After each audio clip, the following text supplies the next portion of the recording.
На 12 октомври в неделя отново ще има избори за Общински съвет в Пазарджик. Извънредни избори, за които много жители на общината не знаят, а е важно да излязат, да гласуват, за да бъдат представени, за да подкрепят реформите и доброто управление на кмета Куленски.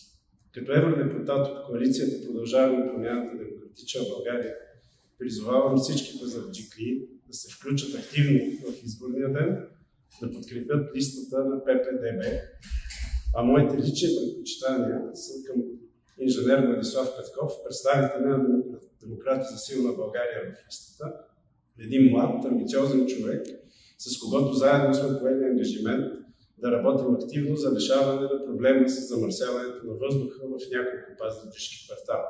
По въпроса вече е повдигнат парламентарен въпрос в българския парламент. Аз се ангажирам, както за много други общини вече съм го направил, да поставя въпроса за правото ни на чист въздух и пред европейските институции. Участието на изборите на 12 октомври в Пазарджик. Купуването и продаването на гласове е престъпление.